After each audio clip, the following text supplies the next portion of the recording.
Hi പ്രിയമുള്ള സുഹൃത്തുക്കളെ, വഖഫ് ബോർഡാണല്ലോ എല്ലായിടത്തും ചിന്തയും വലിയ രൂപത്തിൽ ചർച്ചയും ഒക്കെ ആയിരിക്കുന്ന വിഷയം. എന്തായിരുന്നാലും മുനമ്പം ജനതയ്ക്ക് റിസൾട്ട് ഉണ്ടായി. ഇനി മുനമ്പത്ത് പോയി വഖഫ് ബോർഡ് ആധിപത്യം സ്ഥാപിച്ചാൽ അഴിയെണ്ണും സമാധാനമായി. കാരണം ഇത്രയും നാളത്തെ ആ ജനതയുടെ തീവ്രമായിട്ടുള്ള സമരം അത് ജനാധിപത്യപരമായതുകൊണ്ടാണ് അവർക്കതിന് സാധിച്ചത്.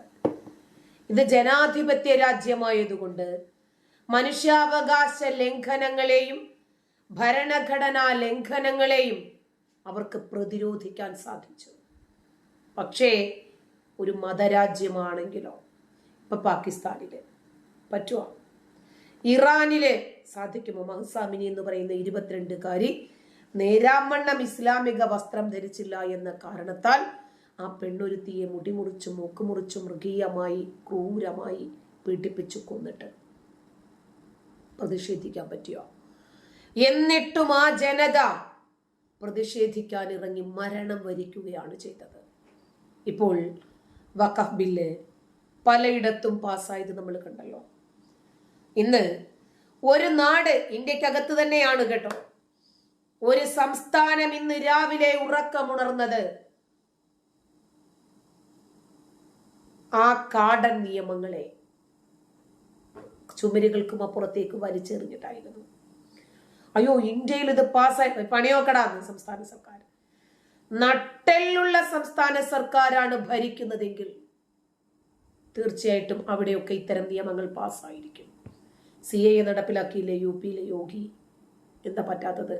ജാർഖണ്ഡ്, ആസാം, UP ഇവിടെയൊക്കെ അനധികൃതമായ കെട്ടിടങ്ങൾ, മദ്രസകളാകട്ടെ, പള്ളികളാകട്ടെ, അറബി കോളേജുകളാകട്ടെ, എന്തായിരുന്നാലും ശരി പൊളിച്ചു മാറ്റുന്നില്ലേ? നാട്ടിലുണ്ടാകും. അപ്പോൾ ഉത്തരാഖണ്ഡിലെ ആളുകൾക്ക് ഒരു പ്രശ്നവുമില്ല ഇക്കാര്യത്തിൽ. ഏക സിവിൽ കോഡ് അവിടെ വരുന്നതിൽ ശ്രീ ഉല്ലാസ് ബാബുവിലേക്ക് പോവുകയാണ്. ഉല്ലാസ് ബാബു, ഏക സിവിൽ കോഡിന്റെ കാര്യം എടുക്കുകയാണെങ്കിൽ ഇപ്പോൾ ഉത്തരാഖണ്ഡാണല്ലോ. ഏതൊരു നാടാണെങ്കിലും ശരി, ആ നാടിന്റെ പുരോഗതിക്കും വളർച്ചയ്ക്കും ഉന്നമനത്തിനും വേണ്ടിയാണ് സംസ്ഥാന സർക്കാരുകൾ പ്രവർത്തിക്കുന്നത് എന്ന് കണ്ടാൽ പ്രതിപക്ഷം വരെ ആ സർക്കാരിനോടൊപ്പം നിൽക്കും. അതാണ് ഇപ്പോൾ ജാർഖണ്ഡിൽ കണ്ടത്. കോൺഗ്രസ് ആണ് പ്രതിപക്ഷം, എന്നിട്ടാണ് ഏക സിവിൽ കോഡ് നടപ്പിലാക്കിയത്. ശ്രീ ഉല്ലാസ് ബാബുവിലേക്ക് പോവുകയാണ്. ഉല്ലാസ് ബാബു, ഏക സിവിൽ കോഡിന്റെ കാര്യം എടുക്കുകയാണെങ്കിൽ ഇപ്പോൾ ഉത്തരാഖണ്ഡാണല്ലോ ആദ്യ സംസ്ഥാനമായി നമ്മുടെ മുന്നിൽ നിൽക്കുന്നത്. അവിടുത്തെ പ്രതിപക്ഷം കോൺഗ്രസ് വളരെ കൃത്യമായി ഈ ബിൽ അവിടെ നിയമസഭയിൽ അവതരിപ്പിക്കപ്പെട്ടപ്പോൾ ഒരു എതിർപ്പും കൂടാതെ പിന്തുണച്ചതാണ്. അപ്പോൾ ഉത്തരാഖണ്ഡിലെ ആളുകൾക്ക് ഒരു പ്രശ്നവുമില്ല ഇക്കാര്യത്തിൽ. ഏക സിവിൽ കോഡ് അവിടെ വരുന്നതിൽ യാതൊരു എതിർപ്പും അവിടെ ഉത്തരാഖണ്ഡിൽ നിന്നുണ്ടായില്ല. പക്ഷേ ഉത്തരാഖണ്ഡിന് പുറത്ത് കടക്കുമ്പോൾ, കേരളത്തിലെത്തുമ്പോൾ, ഡൽഹിയിലെത്തുമ്പോൾ, തമിഴ്നാട്ടിലേക്കൊക്കെ എത്തുമ്പോൾ, കർണാടകയിലെത്തുമ്പോൾ ഈ ഏക സിവിൽ കോഡിനെതിരെ അതിശക്തമായ എതിർപ്പ് പ്രകടിപ്പിക്കുകയാണ് പ്രതിപക്ഷം. ഇത് വളരെ കൃത്യമായ ഒരു ഇരട്ടത്താപ്പല്ലേ?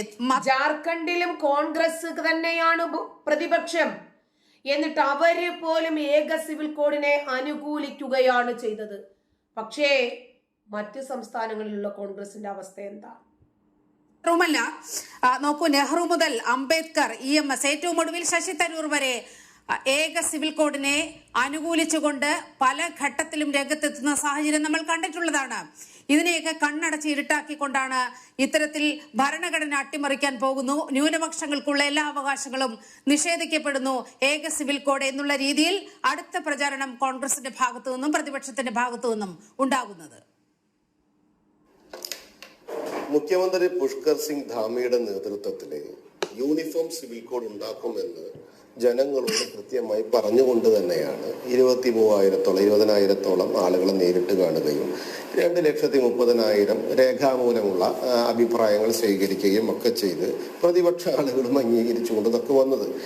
ഇന്നത്തെ കോൺഗ്രസിന്റെ വിഷയം എന്ന് പറയപ്പെടുന്നത് ഈ യൂണിഫോം സിവിൽ കോഡിന് പറയുന്ന കാര്യങ്ങളല്ല. ഇപ്പൊ ആർട്ടിക്കിൾ 21 ആയിക്കോട്ടെ, ആർട്ടിക്കിൾ 11 ആയിക്കോട്ടെ, വ്യത്യസ്തമായ കാര്യങ്ങൾ ഇതിൽ ദോഷം ചെയ്യുന്നു എന്നൊക്കെ അവകാശപ്പെടുന്ന കോൺഗ്രസ്സുകാരുടെ ഒറ്റ കാര്യം പറയാറുള്ളൂ.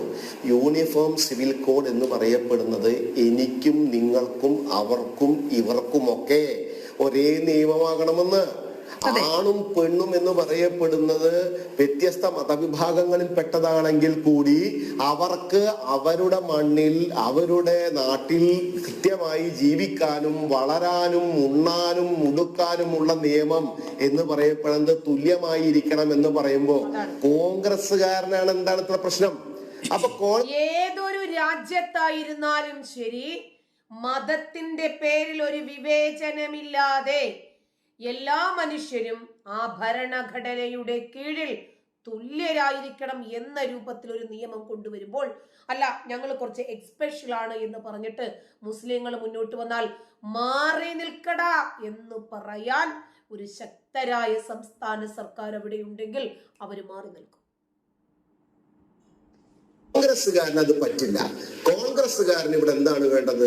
യൂണിഫോം സിവിൽ കോഡ് വേണ്ട, എല്ലാവരും ഒരുപോലെ ചിന്തിക്കണ്ട, എല്ലാവരും ഒരുപോലെ വളരണ്ട, എല്ലാവരും ഒരുപോലെ ഉയരണ്ട എന്ന കൃത്യമായ ഉദ്ദേശമാണ് കോൺഗ്രസിന്. കാരണം അവർക്ക് അറിവും വിവരവും പ്രാപ്തിയും അവകാശങ്ങളും ലഭിച്ചാൽ ഇവരെ പോലെയുള്ള ആളുകൾ കാലമിത്രയായി ഈ സമൂഹത്തെ ചൂഷണം ചെയ്തതിന്റെ ഏറ്റവും വലിയ ഉത്തരവാദികൾ കോൺഗ്രസിന്റെ അധികാര സർക്കാരുകളായിരുന്നു എന്നുള്ള ബോധം അവരിലേക്ക് ഉണ്ടാവുകയും ഇവരുടെ ഈ കള്ളത്തരങ്ങളും പൊള്ളത്തരങ്ങളും ജനങ്ങൾ അംഗീകരിക്കുകയും ചെയ്താൽ ഇന്ത്യ മഹാരാജ്യത്ത് ഇവർ ഉണ്ടാകില്ല എന്നുള്ള യാഥാർത്ഥ്യം കോൺഗ്രസ്സുകാർക്കറിയാം.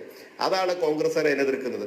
ഈ യൂണിഫോം സിവിൽ കോഡുമായി ബന്ധപ്പെട്ട് 5 മിനിറ്റോ 10 മിനിറ്റോ സംസാരിക്കേണ്ട ഒരു വിഷയമല്ല. ഹലോ കേൾക്കാം. ഹലോ ഉമേഷ് ബാബു കേൾക്കാം. ഹലോ. യൂണിഫോം സിവിൽ കോഡുമായി ബന്ധപ്പെട്ടിട്ടുള്ള ചർച്ച 5 മിനിറ്റോ 10 മിനിറ്റോ നമുക്കൊരു ക്യാപ്സ്യൂൾ ചർച്ചയായി ചെയ്യാവുന്ന ഒരു കാര്യമല്ല. ഞാനിപ്പോ അതിന്റെ ഓരോ ഇന്നത്തെ റിപ്പോർട്ടുകളും ഇങ്ങനെ പഠിച്ചുകൊണ്ടിരിക്കുകയാണ് നിങ്ങളുടെ ചർച്ച നടക്കുന്ന സമയത്ത്. അത് 1 മണിക്കൂറോ 2 മണിക്കൂറോ വലിയൊരു ചർച്ചയാകേണ്ട കാര്യമാണ്. ഇത് നാളെ കേരളത്തിലും വരും, മൊത്തം ഇന്ത്യക്കകത്തും വരും. നിയാസിന്റെ പാർട്ടിക്കാർ ഇങ്ങനെ പൂങ്കട്ടിയിൽ ഒഴുക്കുക എന്നല്ലാതെ ഒന്നും ഇതിനകത്ത് സംഭവിക്കാൻ പോകുന്നില്ല. ഇത് നാട് ആവശ്യപ്പെടുന്ന കാര്യമാണെന്നേ. നിയാസ് അംഗീകരിക്കുന്നത് എന്തിനെയാണ്? കാന്തപുരം പറഞ്ഞ പോലെ ആ സ്ത്രീകളും പുരുഷന്മാരും ഒരുമിച്ച് വ്യായാമം ചെയ്യാൻ പാടുന്നില്ല. അംഗീകരിക്കുന്നുണ്ടോ നിയാസ് ആ വിഷയത്തെ?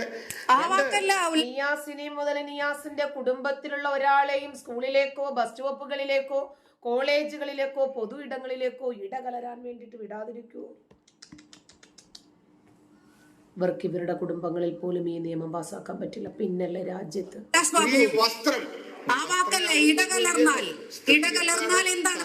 ഇടകലർന്നാൽ ഇസ്ലാം ഇടിഞ്ഞു വീഴുമെന്ന് ഇതെന്താ ഇനിയും പറഞ്ഞാൽ മനസ്സിലാകത്തില്ലേ? ഇത് തന്നെ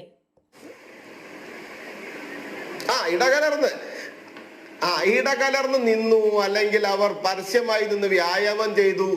ഏത് കാലഘട്ടത്തിലാ നിയാസ ഇത് പറയുന്ന ആളുകൾ ജീവിതല്ലേ ചിന്തിക്കേണ്ടത്? പെണ്ണ് ശരീരത്തിന്റെ വടിവുകൾ പ്രകടമാക്കുന്ന രൂപത്തിലുള്ള വസ്ത്രം ധരിച്ചാൽ ഉദ്ധാരണമുണ്ടാകുന്ന ആളുകളുടെ തലച്ചോറിനാണ് ചികിത്സ വേണ്ടത് എന്ന് പറയാൻ ബാധ്യതപ്പെട്ട രാഷ്ട്രീയ നവോത്ഥാന സാമൂഹിക ഔദ്യോഗിക തലങ്ങളിൽ ഇരിക്കുന്നവരുൾപ്പെടെയുള്ളവരുടെ മൗനമാണ് ഈ വിവരദോഷികൾക്ക് വീണ്ടും വീണ്ടും ഗോത്ര നിയമങ്ങൾ ഈ നാട്ടിലുള്ള മുസ്ലിം സ്ത്രീകളുടെ പേരിൽ അടിച്ചേൽപ്പിക്കാൻ കാരണമായി മാറുന്നത്. നിങ്ങൾ അതിനെ ഇപ്പോൾ അംഗീകരിക്കുന്നുണ്ടോ? തള്ളി പറയാനുള്ള നാട്ടനുണ്ടോ നിങ്ങൾക്ക്? നിങ്ങൾ അത് കണ്ടില്ലെന്ന് നടിക്കില്ലേ? നിങ്ങൾ അതിനെ കുറിച്ച് പ്രതികരിക്കില്ലല്ലേ? കാരണം എന്താ? മതചിന്തയിൽ സംശയമില്ല.